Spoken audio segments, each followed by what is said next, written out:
నమస్తే. నేను మీ వెంగుళం మధు యాదవ్. అయితే ఈరోజు ఎక్కడ చూసినా కూడా సోషల్ మీడియాలో ఇక్కడ తార్నాక సికింద్రాబాద్ డివిజన్లో గోల్డ్ మెన్ రాజేంద్ర యాదవ్ గురించి మొత్తం చర్చ నడుస్తుంది. ఎందుకంటే ఇలా ఒక ప్రత్యేక దినం. ఎందుకంటే చాలా మంది పేదవాళ్లకు, చాలా మంది నిరుపేద విద్యార్థులకు, అదేవిధంగా ఎక్కడ కష్టం ఉంటే అక్కడ అన్న అంటే నేను ఉన్నా అని అందరికీ ఆపదలో ఆదుకునే వ్యక్తి రాజేంద్ర యాదవ్ అన్న. అలాంటి వ్యక్తి గురించి ఎంత చెప్పినా తక్కువనే.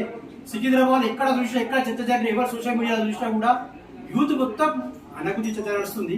సో అన్న ఇలా పుట్టినరోజు వేడుకలు ఖచ్చితంగా మేము బీసీ సంఘాల తరఫున, అదేవిధంగా యాదవ్ సంఘం తరఫున మేము అన్నకు విజయానికి వచ్చాము.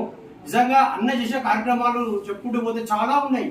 ఎందుకంటే చాలా మంది చేసిన కార్యక్రమాలు చెప్పుకోరు, కానీ ఈరోజు నాకు చెప్పాలనిపించింది.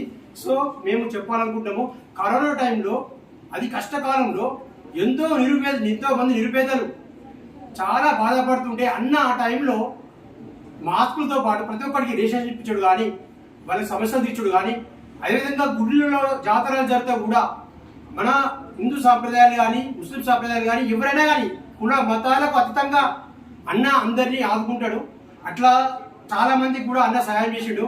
అన్న చెప్పుకోలేదు, కానీ మేము ఇలాంటి విషయాలు ఎందుకు చెప్తున్నామంటే, ఇలాంటి నాయకుడు ప్రజలలో ఉన్నాడు. ఈ ప్రజలలో ఉన్న నాయకుల గురించి తెలిస్తే ఇంకా 10 మంది ఇన్స్పిరేషన్ అవుతారు. సో అందువల్లనే మేము అన్నకు బర్త్డే విషయం చెప్పదలుచుకున్నాము. అన్న కూడా ముందు ప్రజాసేవలో ముందుకు పోవాలి. అన్న ఏ పార్టీలో ఉన్న మంచి పొజిషన్లో ఉంటే ఇంకా 10 మందికి మేలు జరుగుతుంది. కాబట్టి ఖచ్చితంగా అన్న లాంటి రాజకీయంలో ఉండాలి.